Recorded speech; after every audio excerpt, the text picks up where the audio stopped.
The hall was cold and filled with shadows. Hundreds of aliens stood in silence, their strange eyes watching the small figure in the middle.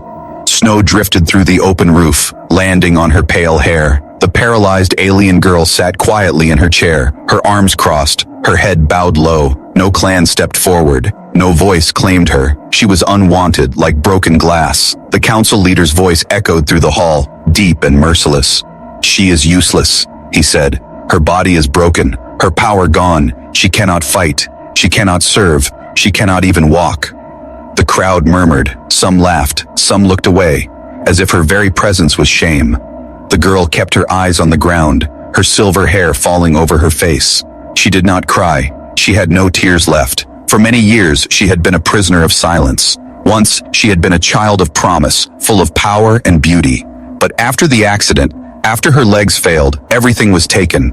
Her own people rejected her. Her own family abandoned her. Now she was nothing more than a burden, the council argued.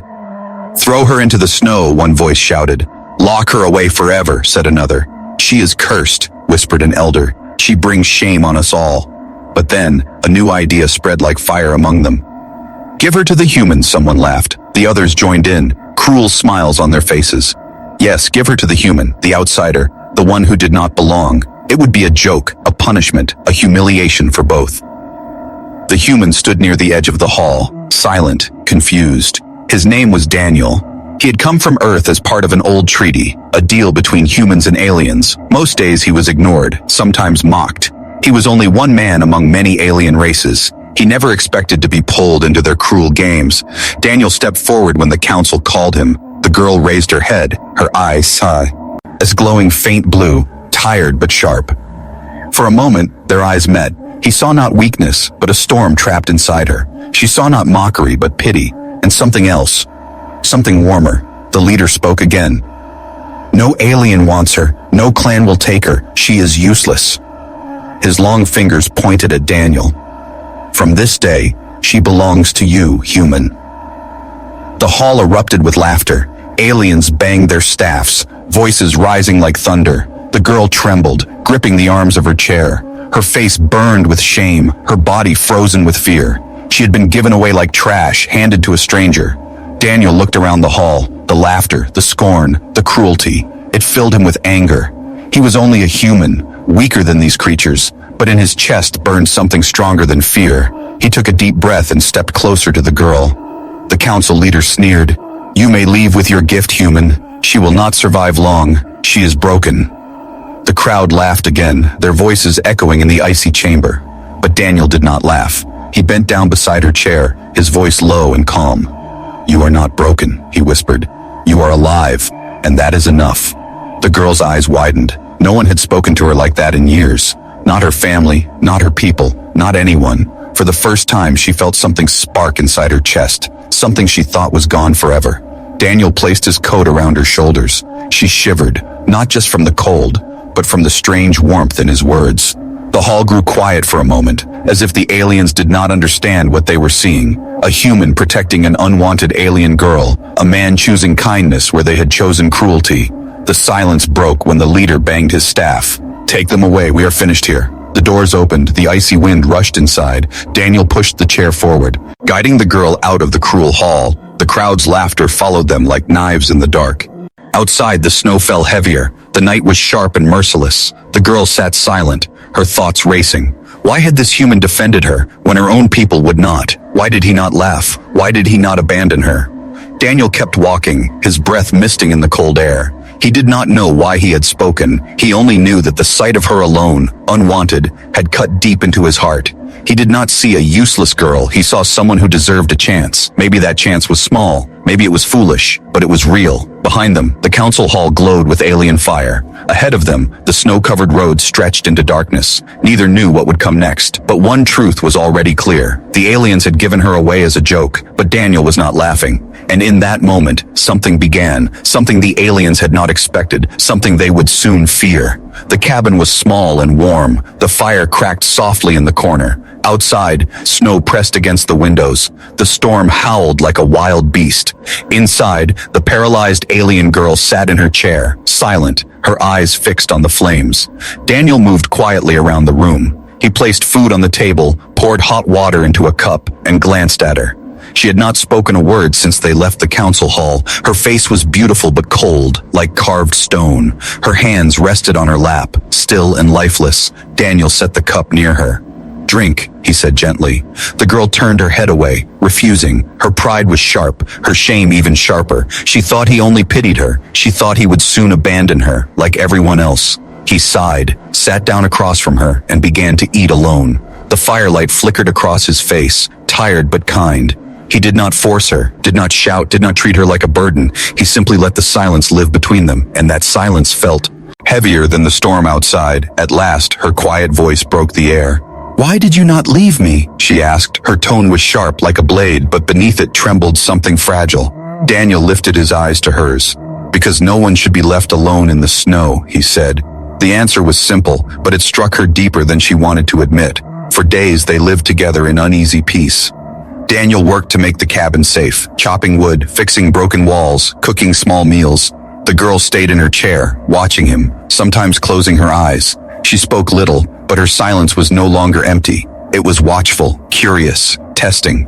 At night, Daniel told stories of Earth, of tall cities filled with lights, of oceans stretching forever, of humans who dreamed and fought and loved. The girl listened, though she pretended not to. Her eyes closed, but her ears caught every word. Sometimes, when she thought he was not looking, a small flicker of wonder crossed her face. One night, Daniel woke to a strange glow. The room shimmered with faint blue light, like starlight spilling through the walls. He turned and saw the girl dreaming, her face soft, her breath calm. Around her hands, small sparks floated in the air. The chair trembled slightly, as if touched by invisible fingers. Daniel's eyes widened. He realized she still carried something powerful within her. Not gone, not dead, only sleeping. When she woke, the light vanished, and she saw his gaze fixed on her, her lips pressed tight, her eyes filled with fear. "You saw nothing," she whispered. Her voice was harsh, but her hands trembled. Daniel did not argue, he only nodded, but the memory burned in his mind. The next day he tried again to reach her heart. "You are not as weak as they say," he told her. Her eyes flashed with anger. "You know nothing," she snapped. She tried to turn her chair away, but it caught against the floor. Daniel stepped forward to help. "Do not touch me," she cried, her voice sharp with pain and pride. Daniel froze, his hands hanging in the air. Slowly, he stepped back. "I only want to help," he said softly. Her shoulders trembled, her eyes wet with tears she did not want him to see. That night she whispered her story. Not because she trusted him, but because the silence inside her had grown too heavy. She told him of the experiment, the accident, the moment her legs went cold and dead. She told him how the others had feared her strange power, calling it cursed. She told him how her family had left her, her people had abandoned her, and finally, how the council had laughed as they gave her away. Daniel listened without interrupting. He did not flinch, did not call her cursed, did not turn away. When she finished, she looked at him, waiting for disgust, waiting for fear. Instead, Daniel's voice was steady. "You are more than what happened to you," he said. "You are still you." Her breath caught. For a moment she hated him, because his words broke the wall she had built around her heart. But deep inside, something warm flickered again. Something she thought was gone forever. Hope. As days passed, Daniel noticed more signs. A cup moved slightly when she was angry. Snow melted on the window when she cried. The fire burned brighter when she listened to his stories. Her power was still there, waiting, reaching for life again. But others also noticed. Outside, alien eyes watched the cabin. Whispers spread through the village. "The cursed girl is awakening," they murmured. "The human is stirring her power." Fear began to grow, fear that the girl they had thrown away might rise again. And in the shadows, plans were already forming, plans to end her before she could truly return. But inside the cabin, by the warm fire, Daniel and the girl did not yet know that danger was coming closer with every falling snowflake. The snowstorm had ended, but the air was still heavy with the silence. The cabin stood like a lonely shadow at the edge of the alien village. Inside, the fire burned low, and the girl sat in her chair with her eyes closed. Daniel sat nearby, sharpening a piece of wood into a tool, his hands steady, his mind restless. He kept thinking about the light he had seen, the way her hands glowed when she slept, the way the air had trembled. It was not imagination, it was real. Something lived inside her, something the aliens feared, something she tried to hide. At last he spoke, his voice low, careful not to break her pride. "I know you have power," he said. The girl's eyes snapped open, sharp and filled with warning. "You promised," she whispered. "You promised you would say nothing." Daniel did not move, did not raise his voice. "I will not tell them," he answered, "but you should not hide from me." Her lips pressed tight. She looked away, her silver hair falling across her face. "You do not understand," she said. "Power means death. Power means chains." Her hands trembled on the arms of the chair. "They do not fear me because I am weak. They fear me because of what I might become." Daniel leaned forward. "Then let me understand," he said gently. The girl's voice dropped to a whisper, almost lost in the crackle of the fire. "When I was a child, I could move the wind with my hands," she said. "I could call sparks from the sky. I could bend the snow into shapes. It was beautiful. It was mine. But the elders grew afraid. They said it was not natural. They said it was cursed. They made me a subject of their tests, and in those tests, I lost everything." Her voice cracked, but she continued. "The last test broke my body. I fell and never walked again. My gift turned against me, and all they saw was failure. They said I was dangerous, then they said I was useless, and finally they threw me away." Daniel's chest tightened as he listened. He had seen cruelty before, but never this deep, never this cold. He reached out slowly, his hand brushing the edge of her blanket. "They were wrong," he said. "Power is not a curse, and you are not useless." For a long moment she stared at him, searching his eyes for lies, but she found none, only a strange human honesty, raw and stubborn. Against her will, something inside her softened. That night, the glow returned. She sat in silence, her hand hovering above the wooden table. Daniel watched as a single spoon trembled, then lifted into the air. It wobbled, shook, and finally dropped with a sharp sound. Her breath came quick, her face pale. "I cannot control it," she whispered, but Daniel's eyes shone with wonder. "You can," he said. "You just need trust and time." The days grew heavy with secrets. Daniel encouraged her, though gently, never pushing too far.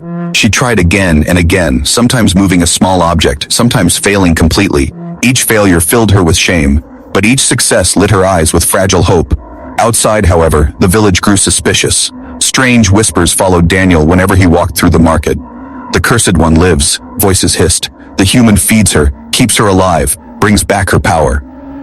The laughter of the council had faded, replaced now with fear. Spies gathered near the cabin at night. They saw the faint light through the cracks of the wood. They heard the strange tremors in the air, and they carried their whispers back to the council hall. "The girl awakens," they said. "If we wait, she will rise again." Back inside, Daniel felt the tension in the air but said nothing. He wanted her to believe in herself, even as danger closed in. One night he asked her, "Do you want revenge against them?" Her eyes darkened, her voice sharp. "I want freedom," she said. "No. Thing more, nothing less." Daniel nodded. "Then we will find it," he answered, and for the first time her lips curved into the smallest of smiles, a smile that broke her cold mask, a smile that carried both pain and promise. But shadows pressed closer each day. The council no longer mocked, they prepared. They remembered the storm she once commanded. They remembered the fear in their bones, and they swore the human would not be allowed to bring back the girl they had tried so hard to erase. Still, in the quiet of the cabin, the girl whispered to herself, "I am not broken." And Daniel, sitting beside her, whispered the same words back. Together their voices filled the small space, a soft defiance against the storm rising beyond the walls. The council chamber burned with cold light. Shadows stretched across the stone floor. Tall alien figures gathered in a circle, their eyes glowing with suspicion. Daniel stood alone in the center, the weight of their gaze pressing on his shoulders. He had been summoned without warning, and he already knew why. The leader's voice was sharp, cutting through the silence like a blade. "You have kept the girl alive," he said. "You feed her, you protect her, you stir what should remain buried." Daniel kept his face calm, though his chest tightened with anger. "She is not your concern," he answered. "She is under my care now." A hiss spread through the room. Aliens leaned closer, their long fingers twitching. The leader's lips curved into a cruel smile. "You speak bravely for a human," he said. "But bravery will not save you, nor will it save her." The chamber grew quiet. Then the leader leaned forward, his voice low and dangerous. "Leave her, human," he said. "Walk away, and we will reward you. We will give you safety, land, even wealth. All you must do is abandon the Cursed One." Daniel's jaw tightened. He knew this was no simple offer. It was a test, a trap, a way to see if his loyalty could be bought, but in his heart, the answer was already clear. He thought of the girl sitting in her chair by the fire, the way she whispered her story in the dark, the way her eyes glowed when her power flickered back to life, the way her voice shook when she said she wanted freedom, not revenge. He thought of her strength hidden beneath layers of pain, and he knew he could not leave her. "No," Daniel said, his voice steady. The council stirred, their eyes narrowing. "You refuse our gift?" the leader asked, his tone sharp with disbelief. Daniel nodded once, firm and unshaken. "I will not abandon her," he said. "You call her cursed, but I see more than that. She is worth more than all your wealth, more than all your threats." The silence that followed was heavy. Then the council erupted in anger. Their voices rose like thunder, echoing through the chamber. "Foolish human," one shouted. "You protect the broken," another hissed. "She will destroy you," a third warned. But Daniel stood tall, his eyes locked on the leader. "Perhaps," he said, "but I would rather fall with her than live without honor." The leader slammed his staff against the floor. The chamber shook with the sound. "Then you are her enemy as well," he declared. "Do not expect mercy when the time comes." Guards moved forward, their weapons gleaming in the cold light, but the leader raised his hand, stopping them. "Not yet," he said, his eyes narrowing. "Let the human keep his broken toy for now. But when the fire rises, he will burn with her." Daniel turned and left the chamber, his heart pounding. The whispers of the council followed him out like snakes in the dark. He knew the choice he had made would bring danger. He knew the path ahead was filled with enemies. But when he stepped into the snowy air outside, he felt no regret. Back at the cabin, the girl looked up as he entered. Her eyes searched his face, sharp and wary. "What did they say?" she asked. Daniel set his coat aside, his voice calm. "They offered me safety, land, and gold," he said. Her breath caught, her hands tightened on the chair. "And," she whispered, "what did you choose?" Daniel met her gaze, steady and clear. "I chose you," he said. Her lips parted, but no words came. For a moment she could only stare, her chest rising and falling. No one had ever chosen her before. Not once, not ever. The fire cracked softly. Her eyes shimmered with something new, something dangerous. It was not pity, not fear, but something she had buried long ago. Hope. It frightened her more than anger or shame, but she could not push it away. For the first time, she whispered his name. "Daniel," she said softly, almost testing the sound of it. He turned, surprised by the gentleness in her voice. "Yes," he answered. She looked down, her silver hair falling like a curtain. "Thank you," she said. That night she dreamed again. The blue light returned, brighter than before. The cabin walls glowed with it. The air trembled with invisible energy. Daniel woke and watched, his eyes wide with wonder. The chair rattled, the fire flared high, and for a brief moment her legs twitched. When she opened her eyes, tears slid down her face.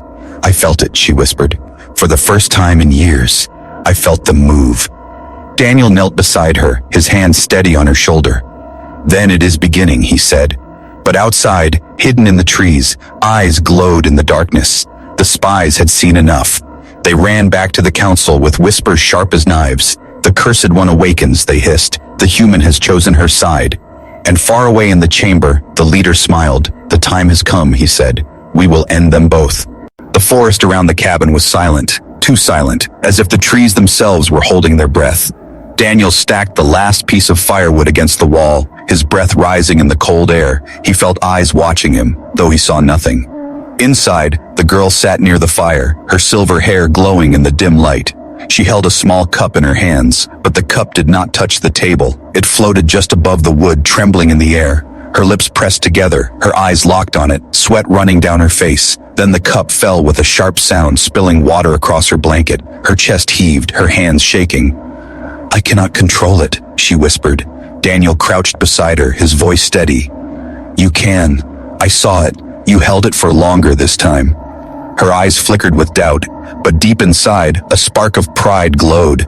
She wanted to believe him, even if she feared what belief would bring. Day after day, Daniel pushed her gently. He placed stones before her, asking her to move them. He held out candles, telling her to make the flame bend. Sometimes she failed, sometimes nothing happened. But sometimes, just sometimes, the air trembled with unseen power. And every time she succeeded, the fire in her eyes grew brighter. At night, she dreamed of walking again, her legs moving through endless snow, her body strong, her hands reaching for the stars. The dreams left her shaking, but they also left her hungry. hungry for life, hungry for freedom, hungry for more. But beyond the trees, the watchers grew restless. They whispered of her growing strength. They told the council of her glowing eyes, of cups and stones that moved without touch. The council listened with fear. She is rising, they said. If we wait longer, she will be unstoppable. So they sent shadows into the night, assassins trained to kill without sound. The attack came when the M.O. On was high. Daniel woke to the sound of snow crunching outside. His heart froze, his hand reaching for the knife he kept near his bed. The door burst open, and dark figures rushed inside. Their blades gleamed, their movements sharp as lightning. Daniel shouted, pushing the chair back against the wall. The girl cried out, her hands rising on instinct. The air shook, the fire exploded into a roar. The assassins staggered, their blades slashing through smoke and sparks. Daniel fought like a man possessed. He was only human, but desperation gave him strength. He blocked a strike with his knife, grabbed a burning log and swung it wide. The heat seared the air, forcing one assassin back. But another lunged for the girl, blade raised high. Her eyes flashed blue. The blade froze inches from her chest. The assassin's body jerked, his weapon flying across the room. The girl screamed, and a blast of energy threw him into the wall. Wood cracked, snow burst through the broken boards. The cabin shook as if struck by thunder. Daniel pulled her close, his heart racing. You did it, he gasped. You saved us. Her chest rose and fell, her face pale, her eyes glowing with wild light. I did not mean to, she whispered, her voice trembling, but Daniel shook his head. You chose to fight, and you won. The assassins crawled from the floor, their eyes filled with fear. They had seen enough. They staggered into the night, leaving blood in the snow. Daniel barred the broken door, his chest heaving. He knew they would return, and next time they would come with greater force. The girl sat in silence, her hands trembling, her body weak, but her spirit burning like fire.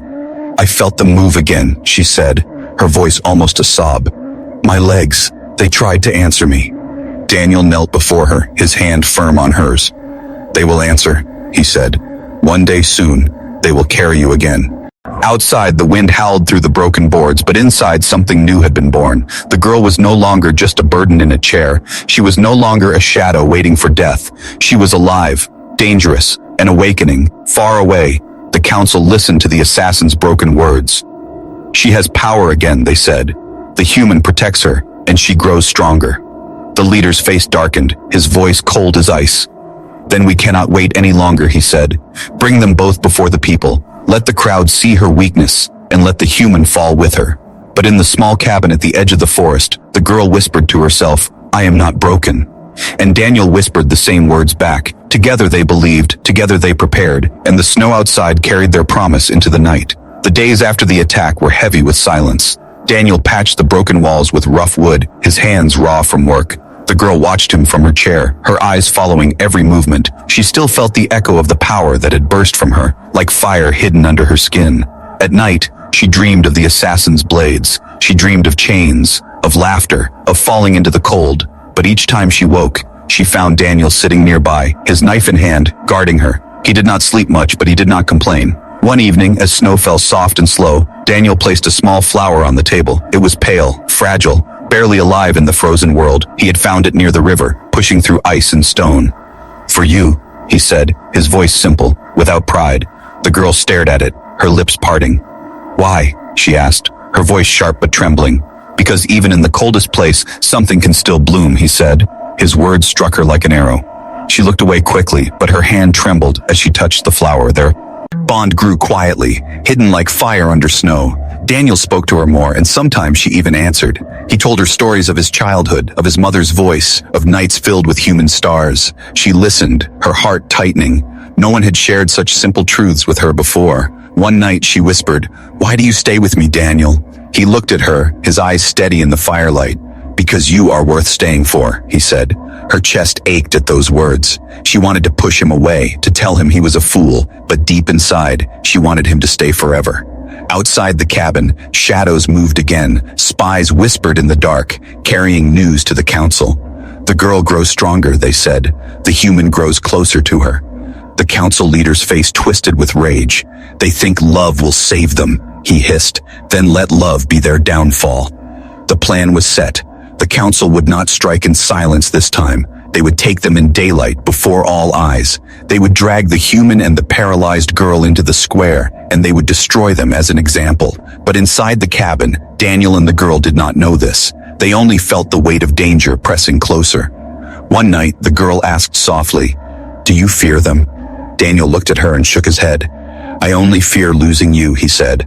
Her breath caught, her eyes shining with something she tried to hide. She turned away, whispering, "Foolish human," but her lips trembled with warmth. That same night, her powers stirred again. The fire bent toward her when she raised her hand. The snow outside shifted when she closed her eyes. Daniel watched, amazed, as her chair lifted slightly from the ground before dropping back. She gasped, tears filling her eyes. "I felt it again," she whispered. "I am returning." Daniel knelt before her, his hand firm on hers.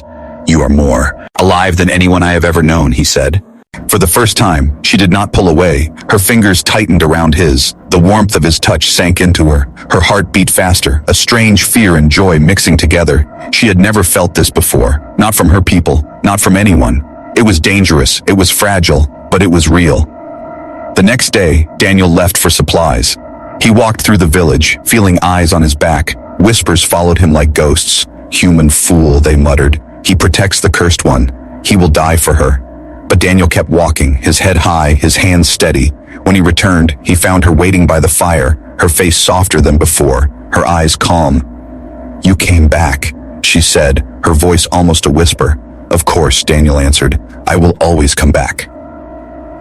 The words struck her deeper than she expected. Her eyes burned, and she looked away quickly. But Daniel saw the truth in her silence. She was no longer just surviving. She was beginning to live again. Far away, in the council hall, preparations were made. Guards polished their weapons. Chains were readied. The leader's voice rose above them all.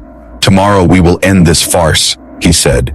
"Tomorrow the people will see the cursed girl broken once more, and the human crushed beside her." But in the cabin that night, two voices whispered against the storm. The girl whispered, "I am not broken." Daniel whispered, "You are not alone." And between them, something greater than fear began to grow, something the council could not control. Love, hidden in the shadows, burning brighter each day. The square of the alien village was filled with shadows and firelight.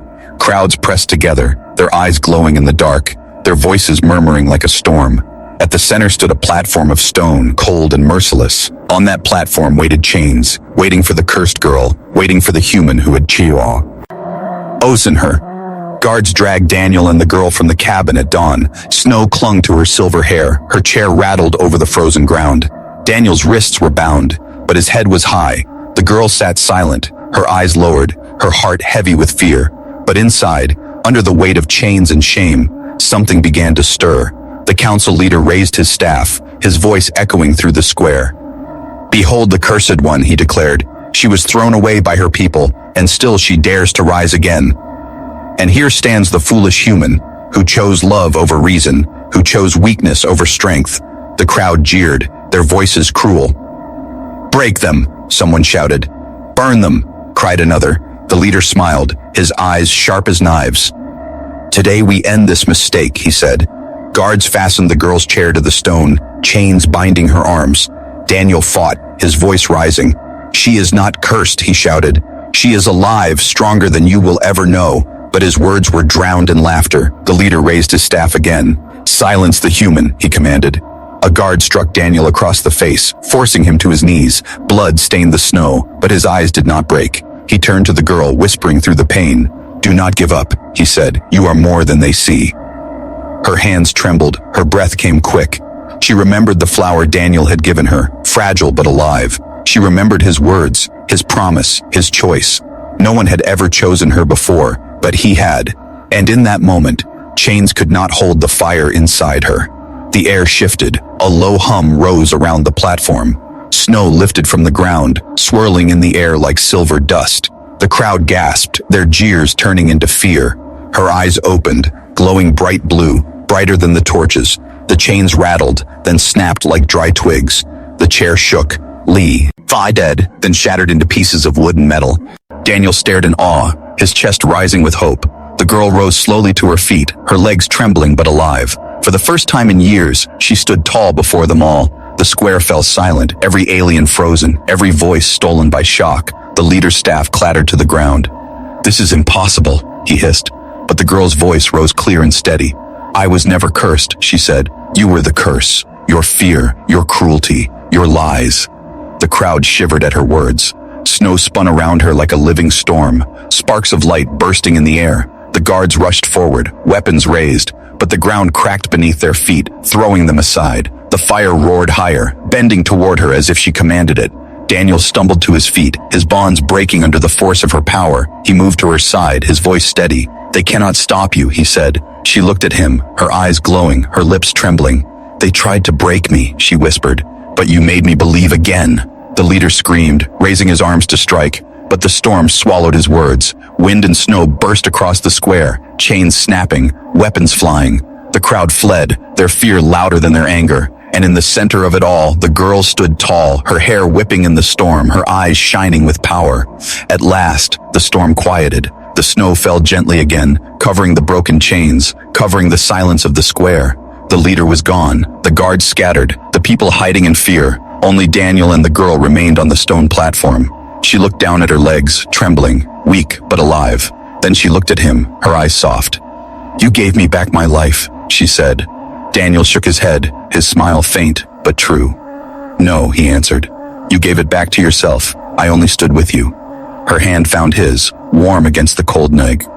The firelight caught their faces, two figures standing against a world that had tried to crush them. No alien had wanted her. They had thrown her away like broken glass, but a single human had chosen her, had believed in her, had loved her. And in that love, she had risen again. The snow whispered around them, carrying her new name. Not cursed, not broken, not useless, but free.